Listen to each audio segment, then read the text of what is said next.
Hello, everybody. I'm Joe, And I'm Jake, and this is the the Joe Joe and and Jake Jake Show. Show. Amazing. Also, key tough, Joe, low key, it was high key tough. just like Um, them Knicks. just like the New York Knicks, dude. So I feel like ever since we've started our podcast, like they're on a tear. They're on a It's tear. us. So It's got to be us. it's definitely us. I think it has to be. Okay, Joe, walk us through. Walk me through. Where are we at? Last we left off, we were about to play Game 4 against the Sixers. And we swept them. Swept them like a pile of leaves. How do you feel about that? I didn't expect it, but it felt great. And, like, Joel Embiid sucks. I hate him. I hate him so much. Although I did actually feel bad for Tyrese Maxey because he had a good season. Mm-hmm. But just him, nobody else. Agreed. I do like Kelly Oubre. You like Kelly Oubre? I don't know why. I just think he's a cool bro, you know? Got it. You don't like you don't like that take. Joe doesn't like that take. I don't know. I don't So know. we beat the Sixers. We beat them bad. Wasn't even a fun series. Um there was this whole situation. So like we obviously swept the Sixers. So we're looking at what's going on with Pistons Cavs. They end up going to Game 7. Um, Knicks get like 9 days of rest, which is insane. I And then was there's worried this. about that. I really was. So was I. There was a pretty healthy rust versus rest debate going on because we had nothing else to do. I mean, candidly, as a Knicks fan, I didn't even. I kind of felt like they were out of the playoffs because there Yeah, was a me whole too. week where I had nothing to watch. Yeah, for sure. Because then the Thunder were out of the playoffs, and then it was just Timberwolves and Spurs. Yeah, yeah. So obviously, Detroit crashed and burned. Before we get to the Knicks, Joe, who do you think has been the biggest disappointment of the NBA playoffs in the East? Oh, I mean, I feel like everyone's heard this, but Jalen Duren, bro. I mean, he was so good in the regular season, but then it just didn't go well in the playoffs. He played so bad. It was terrible. I mean, that's probably why they didn't beat the Cavs. I mean, I think the reason they went from where they were last year to where they were this year is that But there was Jalen somebody Duren. else, yeah, besides Cade scoring, right? And then the And playoffs, then that switched. Homie literally just like got lost. Like he didn't know who he was. Like he forgot how to put the ball in the hoop, which is crazy. Now, Joe, bring me back to the regular season. Jalen Duren, how is he scoring his points? Is he a jump shooter or is he No, just he does crushing the not shoot paint? any jump shots. What? So how is he scoring his points? All in the paint. The See, I paint feel is like his. He's never. I feel like he doesn't shoot 3 pointers or mid ranges. so. I guess my question is, I understand you're a shooter and your shot you go cold on your shot or something like that, but like, how can you just totally Be so bad in the paint. yeah, I was looking for a better way to say that, but um, yeah, I'm just trying to see what we got on him. I can't even pull him up. He's not even on this page, which is a sad situation. Um, okay, so now team wise, who do you think has been a big disappointment in the East in these playoffs? The Boston Celtics. I mean, everyone thought that they were going to the finals, but they lost in the first round. And man, I'm so happy that that happened. It was so great. It felt so good. Now they were playing great. They looked great until they hit the New York Knicks at the end of the season. But what do you think was their downfall, Joe? Honestly, no idea. Because they were playing the 76ers, which we swept. So I don't really know what would be like I don't know how that series ended up how it ended. They lost in seven, Yeah, and they were up 3-1 too. I know. That's what makes it better. Is that they blew it. Exactly. Like if they just like lost, like yeah, that would have been nice, but like bro, 3-1 and then you sell. Indeed. Okay, so who do we think's been the biggest surprise? Well, who is the biggest disappointment in the West so far? The Houston Rockets. Or no, the Denver Nuggets.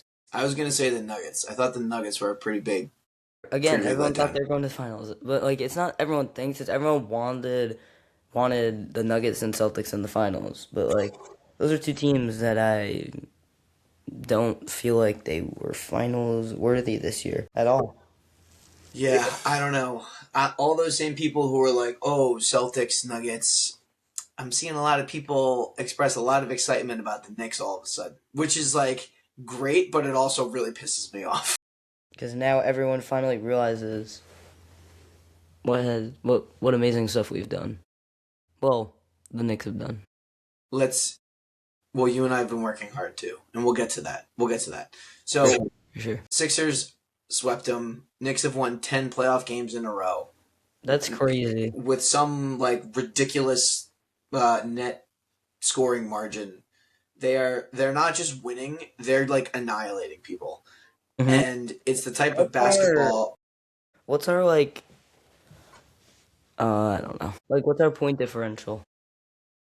Last night, I it was 212 over a 9 game span. I don't know what it is now, but like It's probably like 220 now maybe. I don't know, dude. We just absolutely are like yeeting people. Like it's bad. It's just like, but let's talk about a few things that have impressed me about the Knicks. And I don't want to get into individual. I'm not going to talk on an individual basis. I'm going to talk as like them as a group because I think there's a lot we can say about the individuals.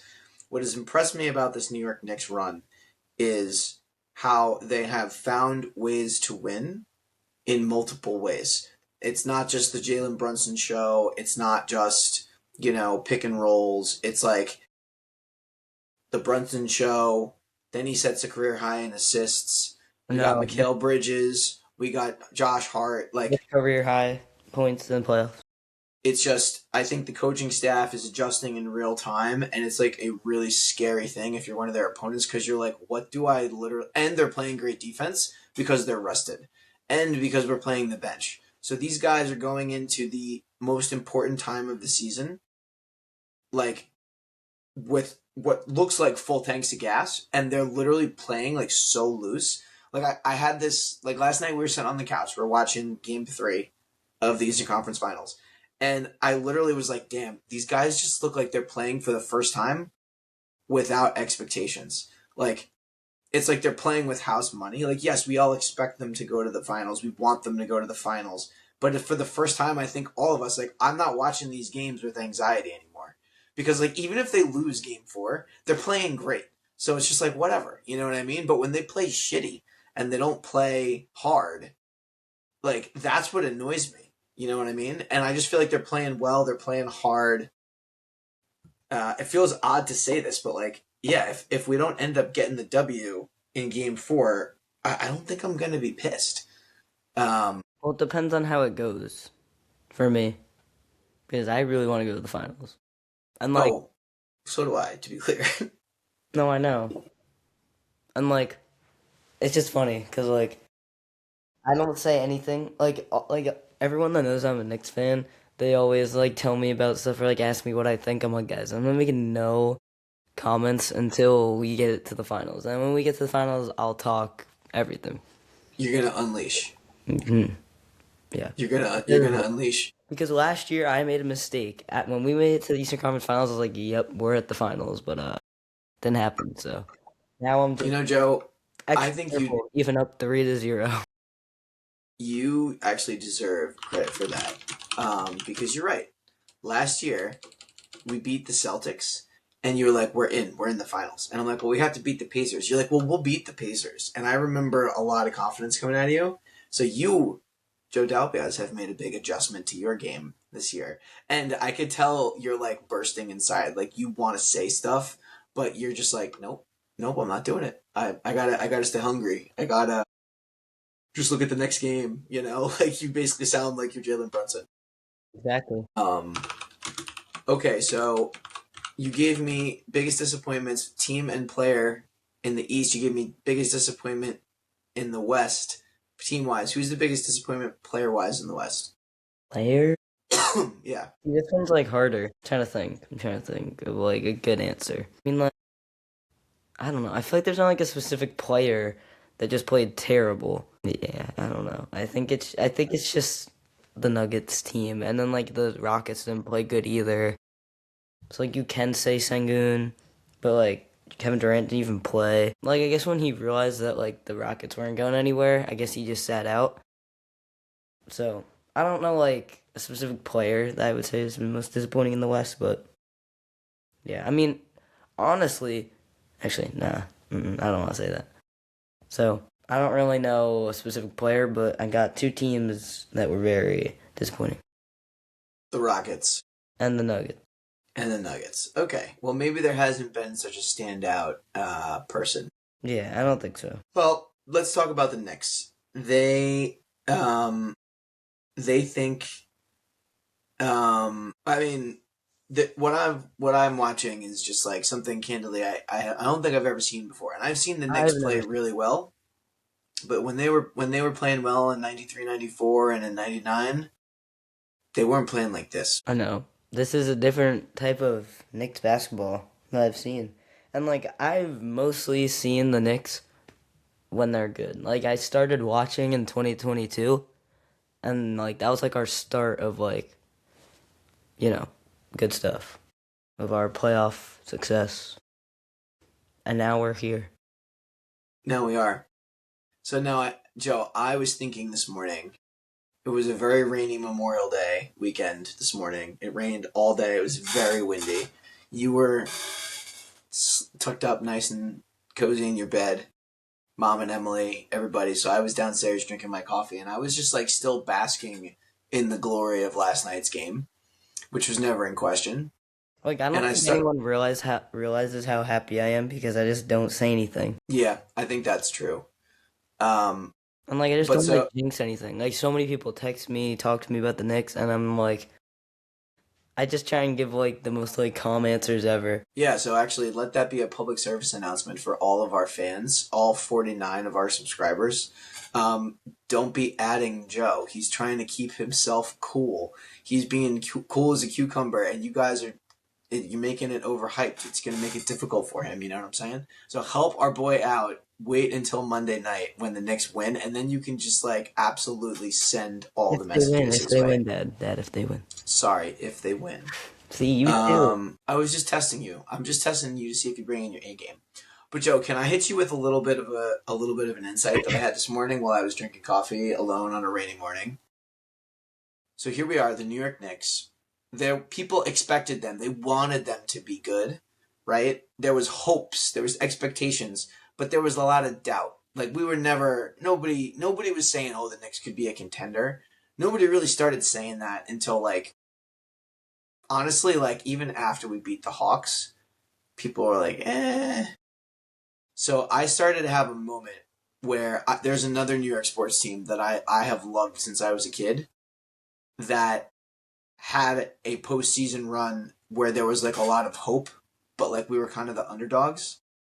And it was 30 years ago, 1996. It was the New York Yankees. So let me, if you don't mind, let me give you two. Let me go off for a second on this, because I went back and looked at some stats, By all means, and it's kind of freaky. You ready? Okay. So 1996, the New York Yankees had been pretty bad for like 20 years, and like New York Yankees are one of the most decorated sports teams in the history of the world, right? But for 20 years, they were not having great success.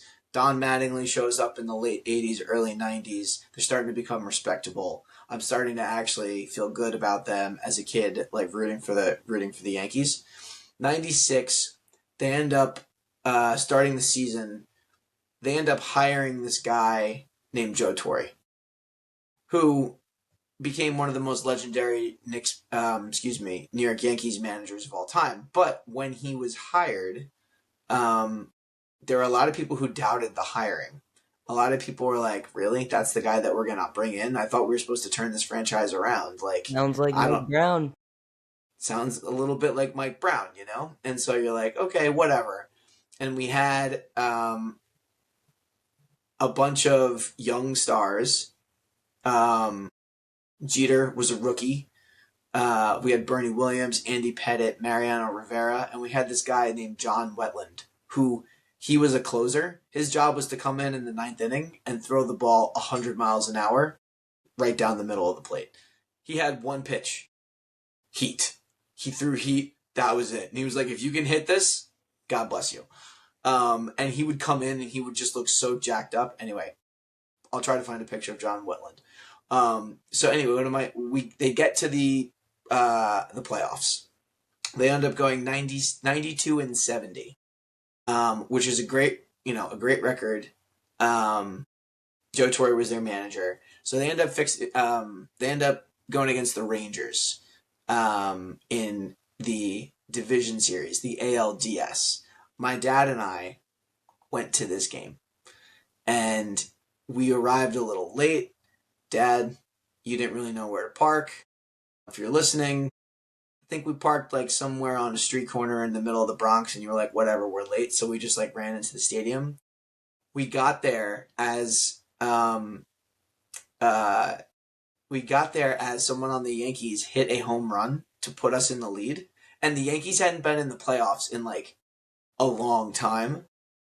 Homie hits a home run, puts us in the lead. I was sitting right next to my dad shouting at the top of my lungs, and we couldn't hear each other. That's how loud it was. That's crazy. And this is old Yankee Stadium. This isn't the current Yankee Stadium. So I was like, holy cow, playoff atmosphere in Yankee Stadium is lit. Kind of the way it is in the Garden, right? So they end up beating the Rangers. They go on to play the Baltimore Orioles. Game 1, they're down. They're down in game 1, and people were like really high. They're like, oh my God, like we just beat the Rangers. Like we're going to the ALCS, the American League Championship Series. If you win this series, you go to the World Series. People are like, holy shit. We're down in game 1. We're feeling low. We're feeling like there's nothing we can do. And then something miraculous happens. Derek Jeter hits a deep fly ball to right field. This kid, Jeffrey Mayer, he's 12 years old. He sticks his glove out over the wall and catches the ball. And the umpires call it a home run because it looks like a home run from far away. They can't see. Then afterwards, the next morning, they zoom in and they see this kid like there was the Baltimore Orioles guys like this with his glove. And Jeffrey Mayer just goes, thank you very much. And he catches it. And there's a home run. And so we end up winning miraculously game 1. And it gave us all of this. It gave us this crazy like mojo. We thought we were invincible. We won the series 4-1. That's so tough. So now, and we had a miraculous game 1 in the Eastern Conference Finals, did we not? Right? Yeah, for sure. So we go into the World Series playing the Atlanta Braves. And the Atlanta Braves at that point in time were the unquestionably most dominant baseball team in the entire league. Kind of like the Thunder have been regarded for the past 2 years. And we were underdogs. I would really like for the similarities to end there, but I will tell you, because I know that you probably don't have this ingrained in your memory, I'll never forget this. The Yankees are down. They lose the first 2 games of the World Series. They're down 0-2. And everybody's feeling bad. There's this one kid at my elementary school who randomly decided he liked the Braves. He was brutal, dude. For those first 2 days, it was brutal. Like I literally couldn't handle him. I avoided him at recess. I was like, I cannot talk to this kid. Like, goodbye. I'm gonna punch him in the face. We're down 6-0 in game 3. 6-0. We end up coming back, 3-run rally, started by Derek Jeter. But then they get out of the inning, we're down 6-3. Then some random guy named Jim Leyritz hits a 3-run home run and ties it. I'll never forget the way his face looked when he saw that ball like clear over the fence, and the way he like fist pumped, he was like, yeah. I'll never forget it. And then, of course, they won the World Series and went on to become one of the most dominant baseball dynasties in the late 90s and early 2000s. And Joe Torre went down as probably one of the best managers of all time. So what am I saying, Joe? I'm saying right now the New York Knicks are playing absurdly well, yet we're still, I think, considered the underdog against whoever comes out of the West. And I got to tell you, I like it. I like it a lot. Now, I know that we're not in the finals yet, but if we do get to the finals, I kind of like how we're playing, how connected we are, and I like the fact that we would be considered underdogs. I just love it. I think it's perfect, and I don't want to settle, but I almost want to say that that'd be good enough for me, man. We just get in there, and then just like see what happens. Tomorrow, I said this earlier today. Tomorrow's either going to be the best day of my life or the worst day of my life. Is it really going to be the worst day if we only lose one game? But, like, it just seems better. It just sounds better. But, oh my god. Dude, if we sweep our way... I got some exciting stuff ahead of me. You do? I'm just going to want it to be 8 o'clock tomorrow. It's going to be fun. You know, whoever put the NBA postseason in line with, like, academic finals really was not planning very well. Because you definitely have some Regents exams you have to study for. not to just rain on your parade, bro. Okay. So, I have some questions for you about our current team. Thank you for letting me do my extended explanation as to why I was thinking that this is starting to feel a little bit like the Yankees 96 run. Hey, that was great. I liked it a lot. I mean, the similarities are kind of crazy. Exactly. And that was in 1996. We're in 2026. 1996. Yeah, it was in the 1900s. Yep, the 1900s, 1996, and now 2026. That would be tough. That'd be tough. Yeah. All right, Joe. So I'd like you to tell me, what do you think about Mr. Mikal Bridges? Talk to me about Bridges. What do I have to say? I mean, the ball is just going in the hoop for that man, and a lot of people don't give him credit for whenever he plays bad, everyone just gets on him, and like he's just been so good. Like honestly. Like, in these, like, stretches, if we need a quick bucket, yes, like, Jalen Brunson is always there. But, like, let's say Brunson's being, like, double-teamed. Or, they're just locking up Brunson. Give it to Mikal Bridges. Because he's not afraid to shoot the ball. And it's been going in. So, that's what I have to say about Mikal Bridges. He's been amazing. The shooting numbers are out of this world. They are. He went 11 for 15 from the field last night. He scored 22 points. Like, just absolutely wild. Who's a plus 19. You know who else has been doing an unbelievable job shooting these last two games? You know who I'm going to say. That's not who I was going to say. But the last two games. Okay, but Josh Hart did great. Josh Hart did great last game. 26-point game, career high for that man. And he did it in a Knicks jersey. I love it. I mean, I'm all about it. He reminds me of John Starks. I think a lot of people would agree with that, Joe. I think a lot of people would agree. But that's not who I was talking about. I was talking about your boy Landry Shamet. Well, yeah, well, of course. I mean, I feel like our team keeps forgetting that Landry Shamet's on our team. Like, I don't understand. Like, remember in the summer when we were thinking this guy or Malcolm Brogdon, this guy or Garrison Matthews? None of them would be doing that like Landry Shamet. Joe, when you think about the fact that Landry Shamet almost wasn't on our team, I would have been so sad if he wasn't on our team. What is happening? Shamet and Clarkson are my top two guys off the bench, and like Mitchell Robinson and Deuce are just really good. The reason why Clarkson and Shamet are my favorite is because I feel like they need more love. Like Mitchell Robinson and Deuce get the love, but Clarkson and Shamet don't. So that's why they're my two favorites. Yeah, man. I think that's right. So let's just look at Mr. Landry. He was 3 for 3 in game 2 from 3. It was like the most impactful 9-point game I've ever seen in my life.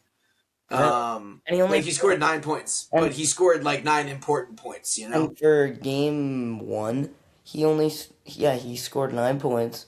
And he only played, like, the fourth quarter. Like, that's crazy. He's like a baby Brunson. Yeah, he only plays the fourth quarter. Those were amazing shots. Like whenever Brunson's having a bad night, where it's like, yeah, he'll do it in the fourth quarter though. Yeah. Although I feel like in the second quarter, um, the like Jose Clarkson rotation like didn't do great. You know? Wait, are you saying game one? No, last night. Wait, Jose Alvarado played yesterday? Yeah, in the second quarter. He didn't play that many minutes though. Yeah, I didn't really see that. Alvarado had 4 minutes. No. Yeah, Yeah. he didn't play very much. Him and Clarkson, and honestly, Mitch only played 9 minutes last night. Well, it's okay. It's okay. I mean, we all know what they're about. We know what Jose Alvarado's about. We know what Mitch Robinson's about. And like, I know Jose Alvarado does not care if he doesn't play a single minute of basketball. As long as his team is winning, he don't care. He don't care. Yeah, I think that's right. I think Like, that's we can right. bench him for the rest of the playoffs, and he won't care. He'll just want to win the championship. But that I agree. I don't want to I bench agree. people, play. All right, so Joe, talk to me about. Let's talk about this Cavs team because I don't really think they're this bad. You know, like they're not a bad team, but and if you go back And I in this episode, I said I was worried about them. If you don't remember, I said I wasn't worried about the Pistons. I said I was worried about these guys. Yeah. Um, But one thing I said earlier is that I don't even think it's the Cavs playing bad or like they're taking a step back. I think we're just actually playing like this good.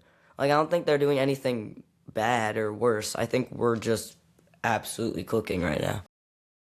I do think that we are just absolutely frying them. And if I had to assign, so yes, we are playing very well. I think the three things that are hitting them are A, I think they're tired. I think they've played two I think they're 7 game series and they're freaking tired, number one. Number two, I think their coach, Kenny Atkinson, is an absolute joke.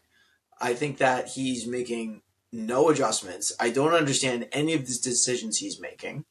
Um, and I really feel like their mentality, I mean, I feel like this is just from a fan looking at them. I feel like their mentality is just really off. I mean, they're down 3-0 in the Eastern Conference Finals. They've gone to 2 7 game series in the playoffs. And like I feel like we're just like the Knicks are just so their vibes are high for the Knicks, but then the Cavs are just like at their all-time low. it's in the toilet. I totally agree. I mean, Joe, how much do you think this is being impacted by the fact that they let the game one victory slip through their fingers? Yeah, and they're probably pissed about game one. I mean, like, I would be mad. Like, I would be like, oh my God, if I was a Cavs fan right now, I would be really mad. Yeah, I mean, dude, it's like what happened to us last year. We were supposed to beat the Pacers and we freaking lost. Well, who said that the Cavs were supposed to beat us? Everyone No, just no, no, thinks no. that because nobody likes the Knicks. No, I get that. What I'm saying is we were supposed to beat them in game one. We lost and we just never recovered from that last year. And we were gassed. In game one. Yeah. So I think that those are the three things that are going on with the Pistons right now. Or not the Pistons, the Cavs. But at the end of the day, like it also just seems like a team that like doesn't like Harden came at the trade deadline. Like that's kind of a guy that's like hard to introduce, And just flawlessly like to your adding lineup. to your team.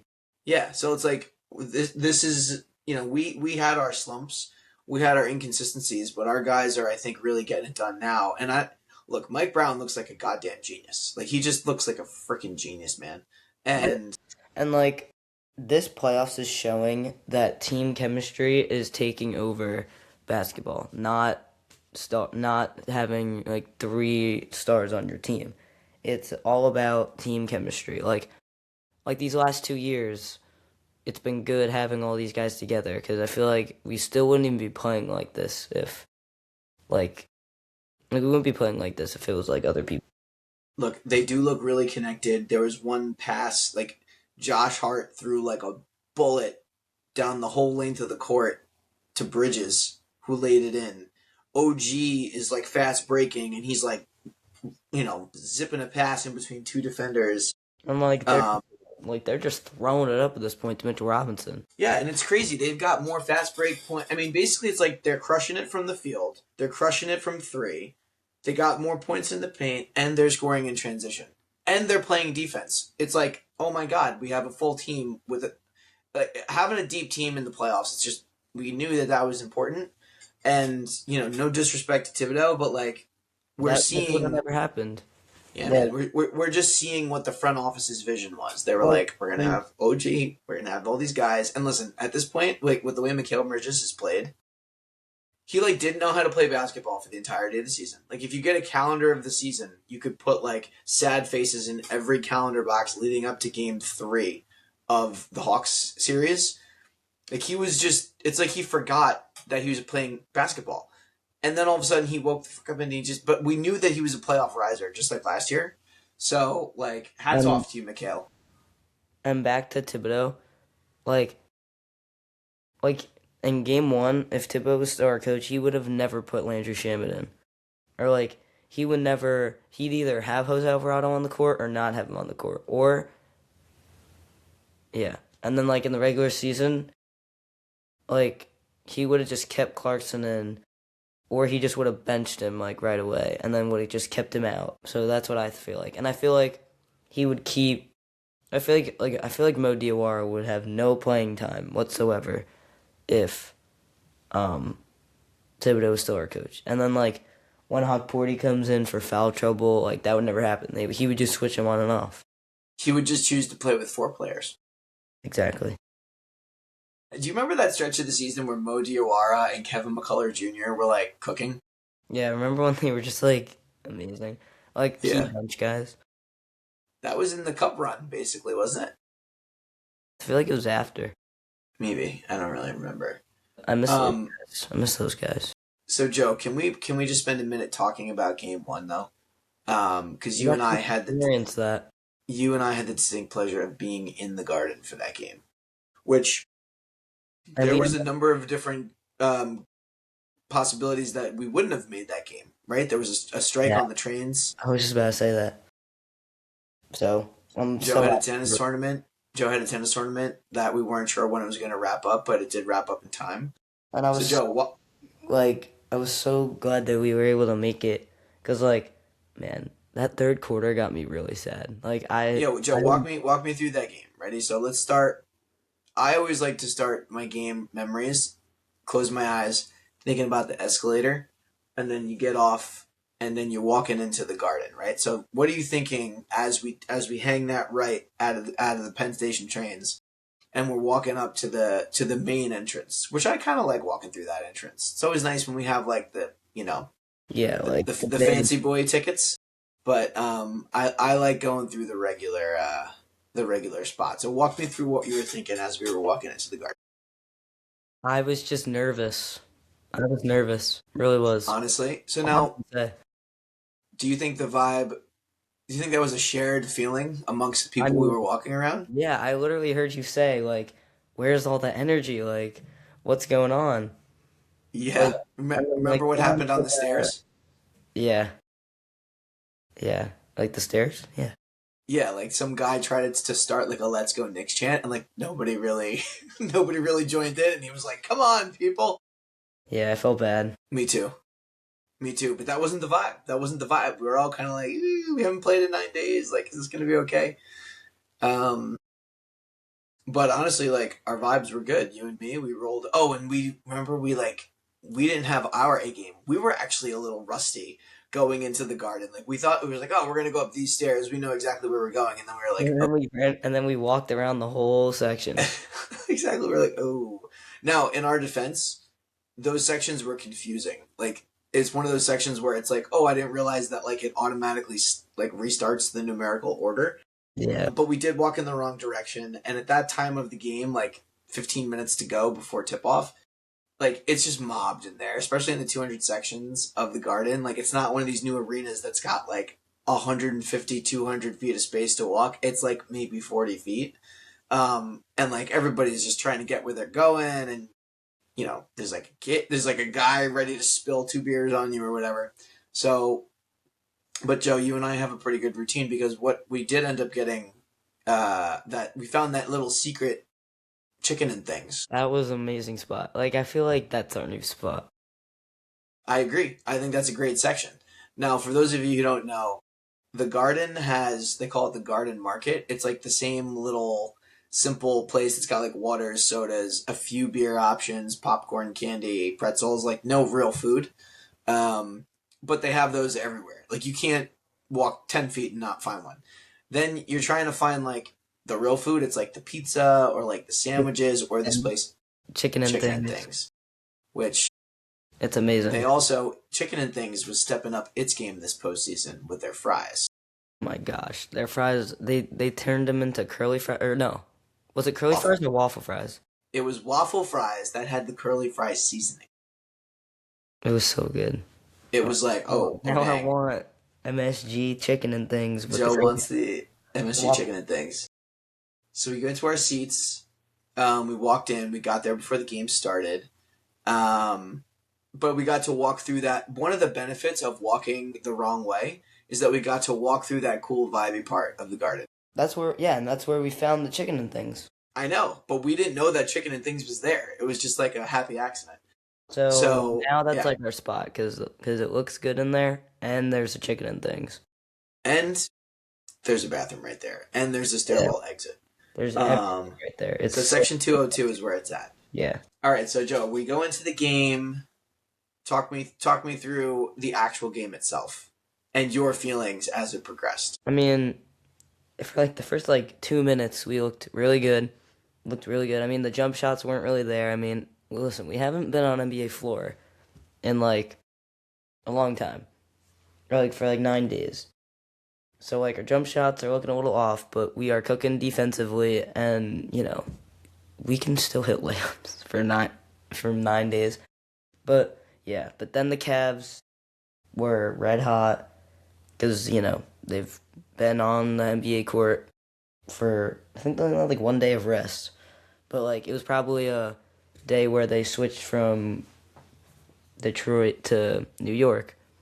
But so yeah, it looked a little rough at the start after that, and then it just like then we came back for a little bit, and then they came back, and then and then it looked like the game was over in the third quarter and early fourth.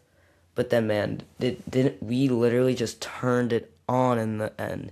I mean, like we did not give up, and it was great. That was my favorite Knicks game that I've ever watched in my life, and I'm so happy that I was there to see it. That and those two Celtics games, game one and game two, and the game one of the Eastern Conference Finals this year. Those are my top three games of all time, and Eastern Conference Finals this year is the number one spot. I mean, the thing that was crazy about that game was it literally felt like a funeral. It felt like a funeral in the fourth quarter. And, Joe, you and me were trying everything, right? We were trying, oh, let me put the hat on. Oh, maybe I should take the hat off. Oh, let me put the hat backwards. Oh, let me put the hat frontwards. And then so finally, you and I decided to make a final adjustment. Do you remember what it was? Take the sweatshirt off? Nope. What was it? We switched seats. Oh, you're so right. We switched seats. I was like, you know what, Joe, how about this? Let's just switch seats. And so we switched seats, and I'm on the aisle. And I think one of us said something about like, geez, wouldn't it be nice if we started hitting threes? And I don't remember who it was. Maybe it was Brunson. But somebody like finally hit a 3-pointer. I was like, okay, great, thanks. And then they hit another one, and I was like, okay, I see you. And then like we just kept like clawing back, and then we cut it to like 6, and we were like, wait a second, Like what is happening? my favorite shot that I will never forget is when Brunson is playing ISO with James Harden. He hits a tween, cross, tween behind the back, and then he shoots it, and it's green. I remember that. Gardner went That crazy. that put us within 3. I know the exact shot you're talking about. I remember that shot, and I don't know if you know this, but I was on the end. There's that guy across the aisle. He had approximately like 9 beers like scattered around him, so he was having himself a night. I mean, I think that whole Once we, stadium was. yeah, totally. But I think now, as fan etiquette, if there's someone you don't know at the game, but you're just so pumped up and you lock eyes, you have to high five. You have to. Like you just have to, right? And then once you break that seal, that's your high five buddy. Like you are now High five. free to offer and obligated to accept high fives from your new high five buddy.